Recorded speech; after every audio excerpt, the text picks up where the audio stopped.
Hello everyone! So welcome back again to my vlog. So today guys, ayun nga, kakatapos ko lang mag-shower at basa pang aking hair. So today guys, ituturo ko na sa inyo, okay? Kasi ang daming nagtatanong talaga, kung paano daw na gumawa ng affidavit of support. Okay? Ang daming nanghihingi sa akin ng blank. Pero kasi guys, hindi siya fill in the blank, ang affidavit of support. It cannot be fill in the blank. Okay? Hindi siya pwedeng ganun kasi it's, as I said to my previous video, ang affidavit of support po ay isang talata, okay? It's like a story. You're telling your story with supporting documents, okay? Based on facts. Kaya, hindi ako basta nagbibigay ng blank kasi, guys malilito kayo. Malilito kayo at magkakaroon ng confusion doon sa totoong purpose ng travel nyo. Diba? Kasi pag binigay ko yung akin, yun ay, so based yun dun nga guys, yung aking AOS, yung affidavit of support ko, is based doon sa facts na meron ako. So pag yun ay binigay ko sa inyo, possible na of course, i-delete mo lang yung mga important documents, which is actually pwede. Pero ang hindi nga maganda doon ay magkakaroon ng confusion. Kasi ang tendency is to, pag hindi ikaw mismo yung gumawa ng affidavit, so hindi ka aware. Okay? Hindi ka aware doon sa ibibigay mong papel. Although babasahin mo naman siya, di ba? Pero kasi iba guys yung ikaw mismo yung gumawa.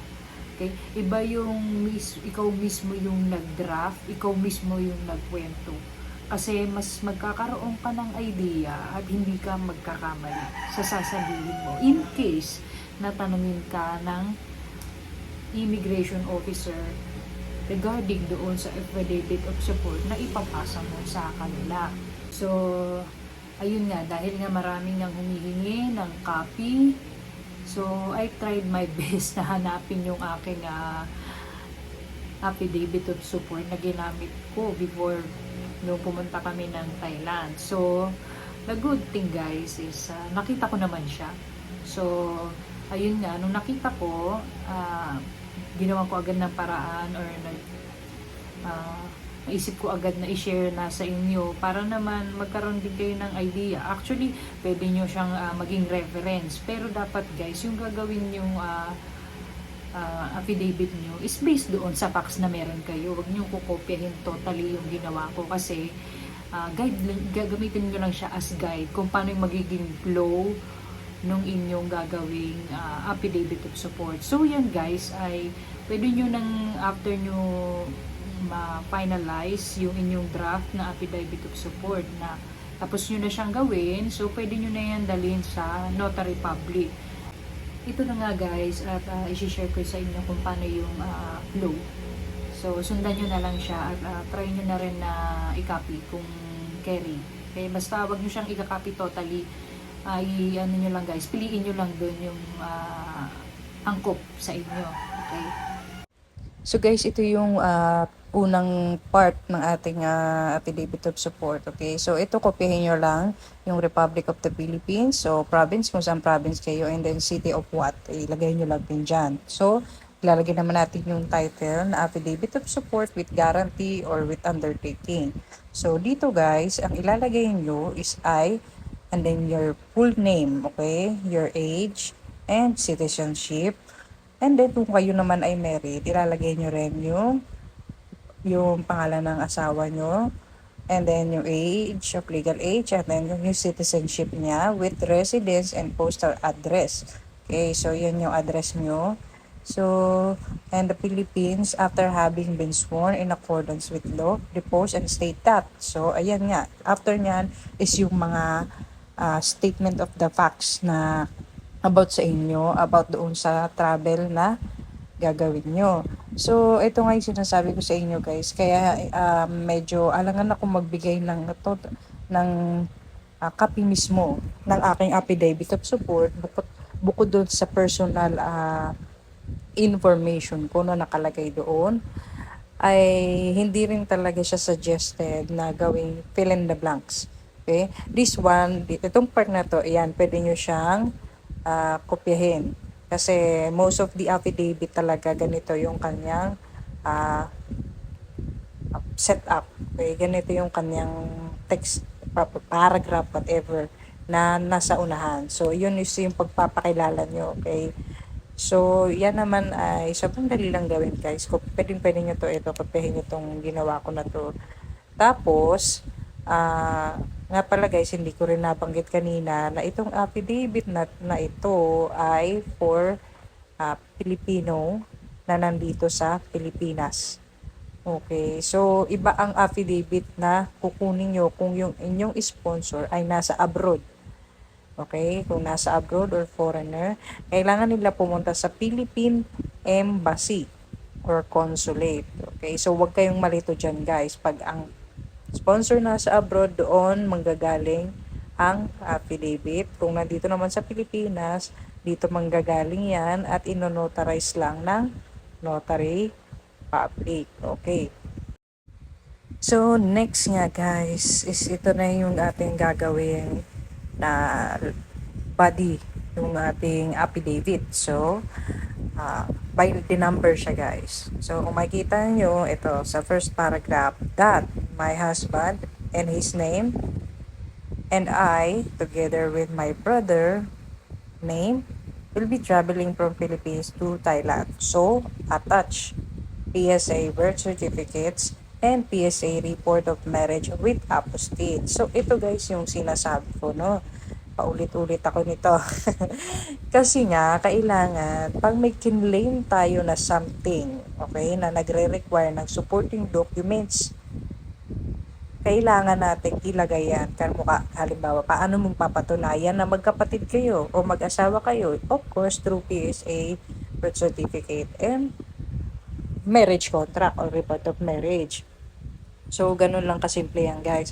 So, ilalagay nyo siya dito sa dulo and then gagawa kayo ng ipa-filing nyo siya sa pag-ayon sa pagkakasunod-sunod dito sa ginawa nyong affidavit of support. Okay, attached doon sa likod yung original na birth certificate and marriage contract nyo ng asawa nyo. Okay, so next one is that we will be departing on November 30, 2002 and will return on December 7 via AirAsia Airlines. So, attach flight ticket. Diba? Very simple guys. Kumbaga, lahat ng ebidensya ilatag na natin. Ayan. So, i-attach mo yung flight ticket nyo doon sa likod. Okay. And then, paragraph number 3. So, that our travel is for leisure only and to celebrate my 31st birthday, and we will be staying most of our days in Bangkok and Hue An, Thailand. So, paano mo ipo-prove yan? Through attachment ng hotel booking and itinerary. Okay, so medyo nagkakaroon na ba kayo ng idea dyan? O comment down kayo. So, ito ka guys. So, very simple lang, di ba? Ang easy gawin. Pero ito kasi kailangan based on facts na kayo mismo ang gagawa. Kaya nga sinasabi ko dapat kayo mismo ang mag-draft para alam nyo. Okay? So, number 4. That I guarantee, since ako yung dito guys ako yung sponsor, that I will shoulder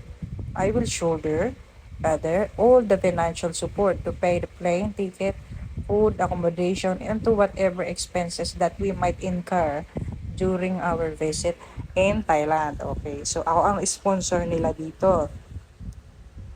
And then, next. So, kung matatandaan nyo guys, diba, doon sa number 4, ang sabi ko doon ako ang mag-shoulder ng expenses. So, ngayon, wala akong nilagay na attachment doon. So, dito tayo sa paragraph number 5. Okay, so as a legitimate business owner, I attach herein the documents needed to prove my identity and capacity to travel and to support our expenses for the above-mentioned travel. So, ito na nga, di ba guys? Attach DTI registration, business permit, BIR registration, ITR, bank statement, credit cards, and valid IDs. O, di ba? Ayun guys, kasi nag-claim ako doon na ako magsusupport. Ngayon, paano ko papatunayan na kaya ko nga silang isupport? So, through my legal document. So, ayun guys, i-attach nyo rin siya sa likod ng inyong uh, ang tawag dito, affidavit of support. O, di ba? I-attach nyo yan doon sa likod ng magkakasunod-sunod base dito kung paano nyo pinagsunod-sunod dito sa apel. Okay, so very easy lang siya actually guys. Kailangan lang is maging aware nga kayo doon sa facts na ano nyo ilalagay nyo dito. So, number 6, I am executing this affidavit as an additional support for our travel requirements and sponsorship to my brother. Yan. O, diba? Siningit ko na. All in one to guys. Kaya, alam nyo, actually, sobrang dali lang nito. Kailangan lang talaga is totoo yung travel nyo para hindi kayo malito. So, number 7, I am executing this affidavit to attest the truth of the foregoing facts and for all legal intents and purpose it may serve. So, medyo mabigat-bigat to, di ba guys? Kasi nga, sinabi ko rather doon sa isa kong video before na ang affidavit ay sinumpaang salaysay, okay? Na meron siyang regularity, kumbaga may assumption na lahat ng sinabi mo dito ay totoo. Kaya kailangan maipakita mo guys na totoo nga yung mga sinabi mo dito based on facts, based on your attachments, yung mga documents na meron ka. Yun ang magpapatunay ng or magiging katibayan mo na totoo yung mga pinaglalagay mo dito. Okay? So, sa last part naman guys, very simple lang. Same with other affidavit lang naman din ito. In witness whereof, I have here unto set our hand this date at the city of Dasmariñas, Cavite. So, your full name and then subscribe and sworn on before this day of October in the city of Dasmariñas and exhibiting me to her issued. So, ayan guys, merong notary na siya by Attorney Villa. So, madali lang ito guys. So, madali lang siyang gawin. Kaya hindi kailangan na mangopya tayo. No? Kailangan kasi nito based on facts nga. Paulit-ulit na ako, no? Based on facts. Kasi, ito ay isang kwento ng buhay nyo, okay? MMK ng buhay nyo. Kaya dapat ay alam nyo. So, ayun lang guys. Hopefully nakatulong ito sa inyo kahit papano. And then hindi na kayo mahirapan na mag-isip kung paano yung format, okay? Kung paano yung setup na gagawin nyo pag gagawa kayo ng isang magandang affidavit of support. Okay, so ganito yun guys. Kung magtatanong naman kayo bakit alam kung paano gumawa nito guys, this is my work talaga. Actually, sa company, ako mismo lahat gumagawa ng mga paperworks. Okay, especially contracts. Okay, so actually, and meron din akong konting background dito sa mga legal documents kasi I graduated Pol Sci. So, nag-aral din ako ng konti sa law. Okay, nag-first year ako sa law school kaya aware ako sa mga ganitong documents. And then kaya sinishare ko nito sa inyo para hindi kayo mahirapan maghanap kasi minsan kahit pumunta kayo sa mga notary public, nagkakaroon pa rin ng problema. Kaya minsan hindi nyo gusto or hindi nyo tipo yung ginawa nila. Pero syempre kasi kwento mo nga ito kaya dapat ikaw ang gagawa, okay? So, ayun lang guys, and hopefully nakatulong sa inyo, and just comment down kung may mga question pa kayo para masagot ko kayo agad. So, thank you for watching.